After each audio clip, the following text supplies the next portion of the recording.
So dhawaad waxaan ka hadlaynaa maanta kelmadda happy haddaad ka daashay waxaa jira kelmado kale oo la yiraahdo alternatives oo badaaligayga aad isticmaali lahayd. So let's go for it people. Subscribe, welcome to my channel. Kusoo dhawow. Okay, horta guys waxaan oran doonaa inaan idin congratulations fidiin baad hadda idinka joogtiin channelka wax ka dhigan tahay waxaad rabtiin inaad wax iska bedeshin oo wax baratiin. Marka hadalka intaan nagu sii dheereen, let's get to the video wada faa'iideysano. Marka ugu horeysa aan ku beddelna happy guys waxa weeyaan cheerful iyo cheery. Cheerful iyo cheery waxay dhigan tahay when someone is happy and optimistic and it can be shown on their faces. Somali hadan turjuma ka dhigan tahay qof faraxsan.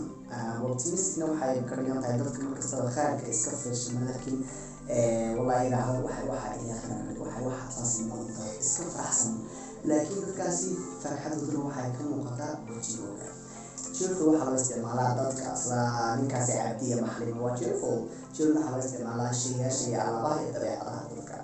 Iminka cheerful haddaan aan xabad yar waxaan ku yaqaanin masal waxa weeye cheerful she is so cheerful at 6 AM in the morning.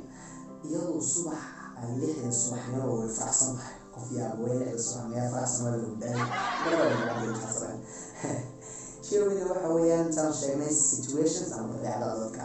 waxaa oranaysaa you have a cheery personality. waxaa leedahay dabeecad faraxsan dadoo kale marka iska aragtid baa iska faraxsan qofka ya. midda labaad waxa weeyaan delighted. tani xoog looma isticmaalo oran karaya baryahan iyo waagii hore marka saasada boqortooyada ayaa la isticmaali jiray laakiin hadda xabadda ay isticmaala kelmad adigoo maraya imtixaan ama interview ku isticmaashid adiga qosareen meesha you on top my person ku sheegaya bas habteedii.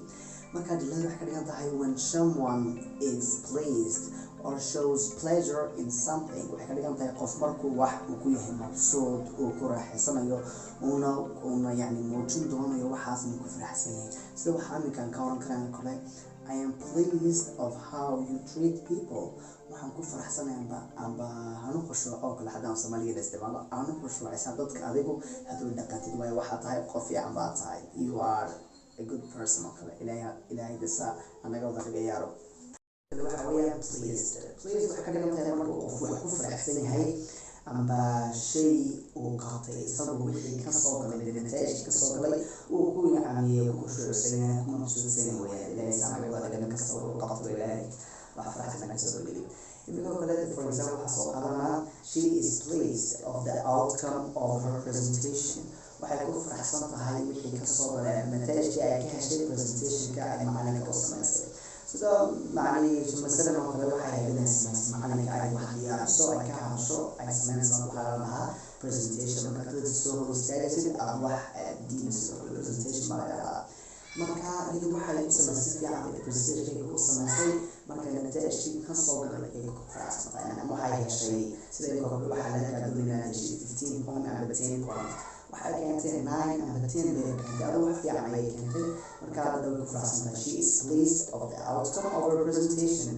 middan kalena guys waxa weeyaan kelmadda dadkii garanaya afka French ama Faransiga way fahmayaan content. waxaan u maleynayaa ka timiday Faransiga asliga ka timiday Faransiiska waayo waxay ka dhigan tahay kelmaddan content waxay ka dhigan tahay markaad wax adigu aad ku raaxo qaadatid ama aad ku raaxaysatid wax aad ku cajiliyo kale.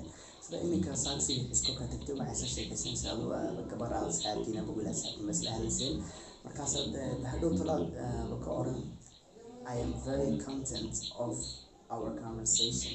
يعني wuu ku faraxsan yahay ama wuu ku raaxaystay ama ku shaqaysan yahay conversation-kii aan wada qaadanay hadalkii aan wada qaadanay saasi.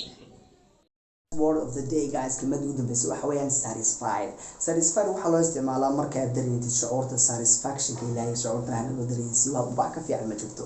ani macnaheedu waxa weeyaan shucuurta markaad wax aad wax qabatid ingaas qabato kala dareen sida ma aragtay gabdho kale marka shaqo ku dhex taala aqalka weelka kormaaska meer weelka ama garatay aad weelka iska degtid oo iska soo madid ama ragga adigoo leh maanta war caayis wanaag tago gymka soo ciyaartid oo workout-kaaga dhamaysid waxaad yar dareemaysaa markaad soo maritid oo kale satisfaction in wax qabto oo kale ama gabadh wax qabato oo kale aad dareemaysaa.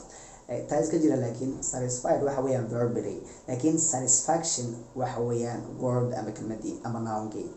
marka waxaad kore iminka waxaad doonaysaa imtixaan baad marisay imtixaanka adoonsi inaad keentid wax fiican iyo rajeynaysid isaan wada rajeynaba ayaa leesoo ducay imtixaan baa maraa next week insha Allah ilaahay inuu khayr ka dhigo marka waxaa leedahay hadda adoonsi inaad tirada I am happy because I got 6.5 out of 10 way fiican tahay happy isticmaal karaysa laakiin xagga waxaan u joognaa saan saga dhigno dad yar oo wax garanayo dad ajaajibin oo kala dadfahmi soo dheeshay marka waxaa oranaysaa I am satisfied with my grade waan ku faraxsan yahay natiijkan keenay satisfied ma garatay satisfied ku faraxsan natiijkan keenay way soo kooban tahay qof waxaan markaad aad waxa ku dhex qortid oo kale iskoolkaaga waxa la ka arkay inaad tahay nin wax fahmo oo wax kala garanay Englishka.